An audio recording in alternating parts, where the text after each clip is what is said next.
ಶ್ರೀ ಗುರು ಬಸವಲಿಂಗಾಯ ನಮಃ.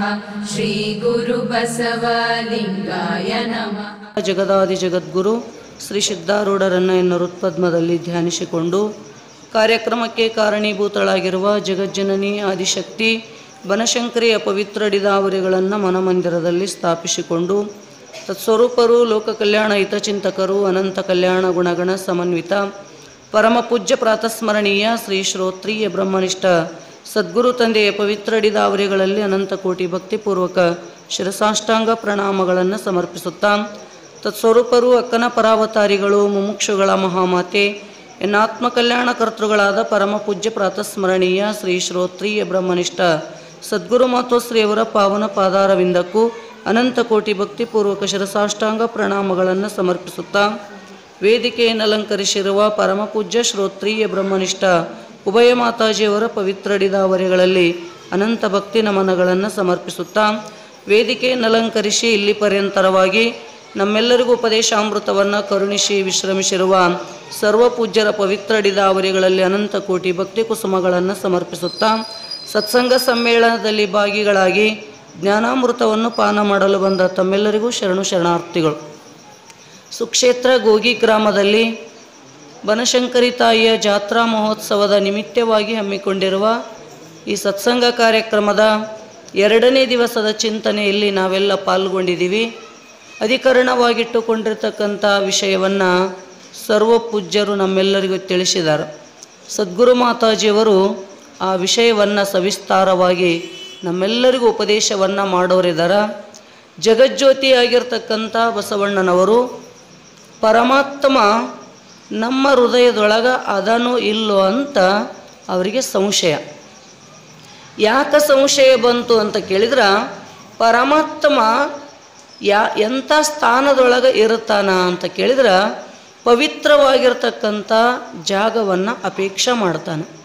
ಸಾಮಾನ್ಯರಾಗಿರ್ತಕ್ಕಂಥ ನಾವು ನೀವುಗಳು ಕೂಡಬೇಕಾಗಿತ್ತು ಅಂದ್ರೆ ಜಾಗ ಸ್ವಚ್ಛ ಅದ ಇಲ್ಲೋ ಅಂತ ನೋಡ್ತೀವಿ. ಇಲ್ಲಿ ಕುಂತೀವಿ ಅಂದ್ರೆ ಆಶಾರ ಅಂತ ಕುಂತೀರಿ. ಎಲ್ಲ ಧೂಳಿತ್ತಂದ್ರೆ ನಾವ್ಯಾರು ಕೂಡಕ್ಕೆ ಅಪೇಕ್ಷೆ ಮಾಡ್ತೀವೇನು? ಯಾರು ಕೂಡಂಗಿಲ್ಲ, ನಿಂತೆ ಕೇಳ್ತಾರೆ. ಎಷ್ಟೋ ಕಡೆ ಆಸ್ಲಿಲ್ಲ ಅಂದ್ರೆ ಕೇಳಕ್ಕೆ ಬರೋಂಗಿಲ್ಲ, ಹಿಂಗಿರ್ತದ. ಅಂದಾಗ ನಾವು ಇರಲಿಕ್ಕೆ ಕೂಡಲಿಕ್ಕೆ ಸ್ವಚ್ಛತೆಯನ್ನು ಅಪೇಕ್ಷೆ ಮಾಡ್ತೀವಿ ಅಂದಾಗ ಪರಮಾತ್ಮ ಅವನ ಸ್ವರೂಪನೇ ಮೊದಲು ಪರಿಶುದ್ಧ ಅದ. ಶುದ್ಧವಾಗಿರ್ತಕ್ಕಂಥ ಪರಮಾತ್ಮ ಇರಲಿಕ್ಕೆ ಶುದ್ಧತೆಯನ್ನು ಅಪೇಕ್ಷೆ ಮಾಡ್ತಾ ಇದ್ದಾನ. ಆದ್ರೆ ನಮ್ಮೆಲ್ಲರ ಮನಸ್ಸು ಹೆಂಗಾಗ್ಯದ ಅಂತ ಕೇಳಿದ್ರೆ ಬಸವಣ್ಣ ಭಾಳ ಚಂದ ಹೇಳಿದ. ತನುವಿನಲ್ಲಿ ಉಷಿ ತುಂಬಿ ಮನದೊಳಗೆ ವಿಷಯ ತುಂಬಿ ಮನೆಯೊಳಗೆ ಮನೆಯೊಡೆಯನಿಲ್ಲ. ಪರಮಾತ್ಮ ಯಾಕೆ ನಮ್ಮ ಮನಸ್ಸಿನೊಳಗಿಲ್ಲ ಅಂದ್ರೆ ಪರಮಾತ್ಮನ ಕೂಡಿಸಲಿಕ್ಕೆ ಯಾವ ಜಾಗ ಶ್ರೇಷ್ಠ ಅಂತ ಶಾಸ್ತ್ರಗಳು ವರ್ಣನೆ ಮಾಡ್ತಾವು. ಅಂಥ ಹೃದಯದೊಳಗೆ ನಾವು ವಿಷಯಗಳನ್ನು ತುಂಬಿವಿ, ದೇಹದಲ್ಲಿ ಅನಂತ ಉಷಿಯನ್ನು ತುಂಬಿಕೊಂಡು ಕುಂತೀವಲ್ಲ, ಪರಮಾತ್ಮ ಇಂಥ ಜಾಗಕ್ಕೆ ಯಾವತ್ತೂ ಬರಂಗಿಲ್ಲ ಅಂತ ಹೇಳ್ತಾನೆ ಬಸವಣ್ಣ.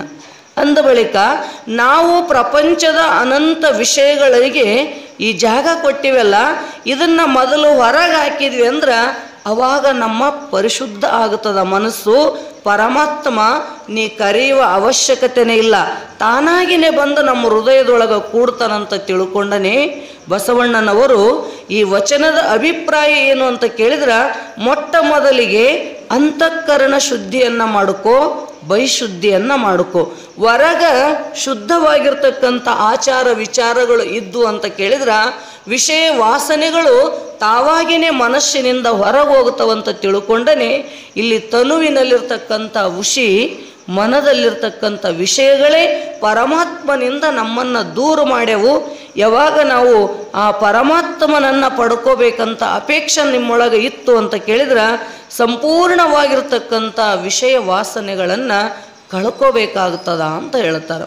ಹಂಗಾದ್ರೆ ಈ ವಿಷಯಗಳು ಒಂದೇ ಜನ್ಮದೊಳಗೆ ಇಲ್ಲ, ನಮ್ಮಲ್ಲಿ ಅನಂತ ಜನ್ಮ ಜನ್ಮಾಂತರದ ವಿಷಯ ಸಂಸ್ಕಾರಗಳು ಮನಸ್ಸಿನಲ್ಲಿರುವುದರಿಂದ ಅವುಗಳನ್ನು ಹೆಂಗಾದ್ರೆ ಕಳ್ಕೊಳಕ್ಕೆ ಬರ್ತದ್ರಿ, ಹೆಂಗಾದ್ರೆ ನಮ್ಮ ಮನಸ್ಸು ಶುದ್ಧ ಆಗ್ತದ ಅಂತ ಕೇಳಿದ್ರೆ, ಈಗ ನಾವೇನು ಮಾಡಾಕತ್ತೀವಲ್ಲ, ಮಹಾತ್ಮರ ಸನ್ನಿಧಾನ, ಸತ್ಸಂಗ, ಉಪದೇಶಾಮೃತದ ಚಿಂತನೆ, ಇವುಗಳನ್ನು ನಾವು ಮ್ಯಾಲಿಂದ ಮೇಲೆ ಮಾಡ್ಕೋತ ಹೋದ್ವಿ ಅಂತ ಕೇಳಿದ್ರೆ ನಮ್ಮ ಮನಸ್ಸು ಶುದ್ಧ ಆಗ್ತದೆ. ಇಲ್ಲಿ ತನಕ ನೀವು ಓಂಕಾರ ಉಚ್ಚಾರ ಮಾಡಿದ್ರಲ್ಲ, ಆವಾಗ ಮನಸ್ಸು ಏನಾಗಿತ್ತು ಅಂದ್ರೆ ಬಾಹ್ಯ ಪ್ರಜ್ಞೆಯನ್ನು ಕಳ್ಕೊಂಡು ಅಂತರದೊಳಗೆ ಏನೋ ಒಂದು ಆನಂದದ ಅನುಭೂತಿಯನ್ನು ನಾವು ಮಾಡಿದ್ವಿ. ಅದು ಯಾಕಾಗ್ತದ ಅಂತ ಕೇಳಿದ್ರೆ, ನಾವು ಎಷ್ಟು ನಮ್ಮ ಮನಸ್ಸನ್ನು ಇಂದ್ರಿಯಗಳ ದ್ವಾರ ಹೊರಮುಖವಾಗಿ ಹರಿಬಿಡ್ತೀವಿ, ಅಷ್ಟು ನಮ್ಮ ಮನಸ್ಸು ಬಹಿರ್ಮುಖವಾಗಿಯೇ ಹರಿತಾ ಹೋಗುತ್ತದೆ. ಅಂತರದೊಳಗಿರ್ತಕ್ಕಂಥ ಪರಮಾತ್ಮನ ಆನಂದವನ್ನು ಈ ಮನಸ್ಸಿಗೆ ಅನುಭವಿಸ್ಲಿಕ್ಕೆ ಬರಂಗಿಲ್ಲ ಅಂತ ತಿಳ್ಕೊಂಡನೆ ಮಹಾತ್ಮರು ನಮಗೆ ಹೇಳಿದ್ರು, ನೋಡಪ್ಪ, ಈ ಮನಸ್ಸನ್ನು ಶುದ್ಧ ಮಾಡಬೇಕಾಗಿತ್ತು, ಅದು ನಮ್ಮ ಹಿಡಿತದಲ್ಲಿ ಬರಬೇಕಾಗಿತ್ತು, ವಿಷಯ ವಾಸನೆಗಳು ನಾಶ ಆಗಬೇಕಾಗಿತ್ತು ಅಂತ ಕೇಳಿದ್ರೆ ನೀನು ಯೋಗ ಮಾಡು, ಅದು ನಿನಗೆ ಸಾಧ್ಯ ಆಗಲಿಲ್ಲ ಅಂತ ಕೇಳಿದ್ರೆ, ನಾವು ಎಷ್ಟು ಕಣ್ಣು ಮುಚ್ಚಿ ಕುಂತ್ರೂ ಕೂಡ ನಮ್ಮ ಮನಸ್ಸು ಆ ಸ್ವರೂಪದ ಕಡೆ ಹೋಗಲೇ ಇಲ್ಲ ಅಂದಾಗ ಮಹಾತ್ಮರ ಸಂಘದೊಳಗೆ ಬಂದು ಸುಮ್ಮ ಕುಂತ್ರ ಸಾಕು, ಆ ಮನಸ್ಸು ಸಮಸ್ತ ವಾಸನೆಗಳನ್ನು ಕಳ್ಕೊಂಡು ಅದು ಏನಾಗುತ್ತದಂದ್ರೆ ಪರಿಶುದ್ಧ ಆಗುತ್ತದ. ಅದಕ್ಕೆ ಆ ವಾಸನೆಗಳನ್ನು ಕಳ್ಕೊಳ್ಳಲಿಕ್ಕೆ ಮಹಾತ್ಮರ ಸತ್ಸಂಗ ಅಂತಕ್ಕಂಥದ್ದು ಬಹಳ ಜರೂರಿ ಅದ ಅನ್ನುವಂಥ ಮಾತನ್ನು ಶಾಸ್ತ್ರಗಳು ನಮಗೆ ಪ್ರತಿಪಾದನೆ ಮಾಡ್ತಾ ಇದ್ದವಲ್ಲ. ಅಂಥ ಮಹಾತ್ಮರ ಸನ್ನಿಧಿ ಅದು ಬಹಳ ಪುಣ್ಯ ತಂದು ಕೊಡುತ್ತದೆ. ಅದರೊಳಗೆ ವಿಶೇಷವಾಗಿರ್ತಕ್ಕಂಥ ಜ್ಞಾನಿಗಳ ಸಂಘ ಏನು ಮಾಡ್ತದ್ರಿ ಅಂದ್ರೆ ನಮ್ಮೆಲ್ಲರನ್ನು ಜ್ಞಾನ ಸ್ವರೂಪರನ್ನಾಗಿ ಮಾಡ್ತದ. ಆ ನಿಟ್ಟಿನೊಳಗನೆ ಈ ವರ್ಷ ಫಸ್ಟು, ಈಗ 19ನೇ ವರ್ಷದೊಳಗೆ ನಾವೆಲ್ಲ ಸತ್ಸಂಗ ಚಿಂತನೆಯನ್ನು ಮಾಡ್ತಾ ಇದ್ದೀವಿ. ಮೊಟ್ಟ ಮೊದಲಿಗೆ ಸದ್ಗುರು ತಾಯಿಯವರೇ ಈ ಕಾರ್ಯಕ್ರಮವನ್ನು ಪ್ರಾರಂಭ ಮಾಡಿದ್ರು. ಆ ವರ್ಷ ತಾಯಿಯವರ ಜೊತೆಗೂ ನಾವು ಬಂದಿದ್ದೆ, ನೆನಪಿತ್ತು ನನಗೆ. ಆ ಸತ್ಸಂಗ ಕಾರ್ಯಕ್ರಮ ಅವತ್ತು ಚಾಲೂ ಮಾಡಿದ್ದು ಇಲ್ಲಿ ತನಕನೂ ಕೂಡ ನಿರಂತರವಾಗಿ ಸಾಗಿ, ಇನ್ನು ಸದ್ಗುರು ತಾಯಿಯವರ ಆ ಸನ್ನಿಧಾನದೊಳಗನೆ ಮುಂದೆ ಕಾರ್ಯಕ್ರಮಗಳು ನಡಿಬೇಕು ಅಂತಕ್ಕಂಥ ಈ ವಿಶೇಷವಾಗಿರ್ತಕ್ಕಂಥ ಆಮಂತ್ರಣವನ್ನು ಸದ್ಗುರು ತಾಯಿಯವರಿಗೆ ಈ ವರ್ಷ ಕೊಟ್ಟಿದ್ದಾರೆ. 5 ದಿವಸ ಇರುತ್ತೀವಿ ಅಂತ ಅಪೇಕ್ಷೆ ಇತ್ತು ತಾಯಿಯವ್ರದ್ದು.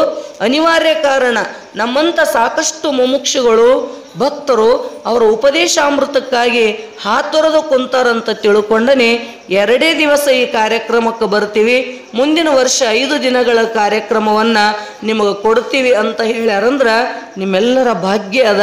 ಅದಕ್ಕೆ ಇವತ್ತು 1 ದಿನ ಸದ್ಗುರು ತಾಯಿಯವರ ವಿಶೇಷವಾಗಿರ್ತಕ್ಕಂಥ ಅಮೃತವಾಣಿ, ನಾವೇನು ಮಾತಾಡ್ತೀವಿ, ನಾವೇನು ಜ್ಞಾನದ 2 ಮಾತು ಹೇಳ್ತೀವಿ ಅಂದ್ರೆ ಅವು ತಾಯಿಯವರು ಕೊಟ್ಟಿರ್ತಕ್ಕಂಥ ವಿದ್ಯೆ ಅದ.